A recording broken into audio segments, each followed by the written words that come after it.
স্বামী বিবেকানন্দের ১৬৩তম আবির্ভাব দিবস ও জন্মতিথি উপলক্ষে সকাল থেকে বেলুর মঠের ভক্ত সমাগম।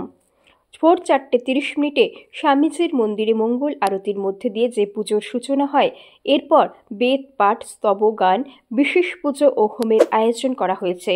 অস্থায়ী মঞ্চেও সকাল থেকেই চলছে নানা সঙ্গীতানুষ্ঠান।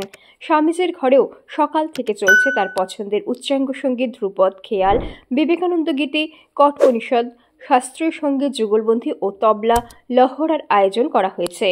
দুপুর ৩টে অস্থায়ী মঞ্চে ধর্মসভা, যেখানে স্বামী বিবেকানন্দের জীবন ও বাণী উপস্থাপন করা হবে। আজকের এই বিশেষ দিনে বেলুর মঠের পক্ষ থেকে মা শারদা সদাব্রত ভবনে বেলা ১১টা থেকে দুপুর ২টো পর্যন্ত আগত ভক্তদের জন্য প্রসাদের ব্যবস্থা করা হয়েছে। এই দিন বেলুর মঠে দূর দূরান্ত থেকে আগত প্রচুর ভক্তের সমাগম হয়ে থাকে। তাদের নিরাপত্তার খাতিরে হাওড়া সিটি পুলিশের পক্ষ থেকে একাধিক ব্যবস্থা নেওয়া হয়েছে। খুবই সুন্দর। আমি বেলগড়িয়া পুলিশ হাউজিং থেকে এসেছি, আর প্রায় আসি এখানে। তো পরবর্তী সময়ে আমার দীক্ষা নেওয়ার ইচ্ছে আছে। আমার খুবই ভালো লাগে এখানে এসে, মন শান্ত হয়ে যায়। স্বামীজির যে বাণীগুলো, ওগুলো উপলব্ধি করে চললে তো জীবনের সত্যি সঠিক পথ পাওয়া যায়, অথচ আমরা সেটা পারি না। আর দরকারও এটা খুবই। আজকের যে এই ছেলেরা, যে নতুন জেনারেশন উঠছে, স্বামীজির কথা মতো যদি ঠিকমতো যদি পথ চলে আমরা যাই, তাহলে জীবনে সত্যি কোনো কষ্ট হবে না। আজকে তো বেলুড়মঠে নানান রকম অনুষ্ঠান রয়েছে, কি দেখবেন? প্রসাদ খাবেন? হ্যাঁ, ইচ্ছা আছে। আর আমরা বীরভূম থেকে অনেকে এসছেন, আমাদের আত্মীয়রা সব এসছেন এখানে।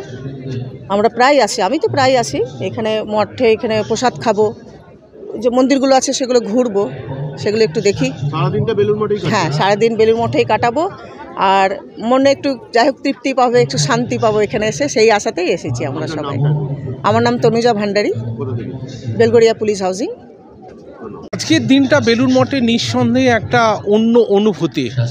বিশেষ করে স্বামীজি যে বেলুড় মঠে তার জীবনের শেষ দিন পর্যন্ত থেকেছেন, এবং সবথেকে বড় কথা, বিবেকানন্দের ঘরে যখন সকালবেলা পৌঁছই এবং ভেতরটা দেখার পর তার প্রতিটা ব্যবহার্য জিনিসপত্রের মধ্যে এখনও যেন তার অনুভূতিটা রয়েছে, সেটাই অনুভব করতে পারি।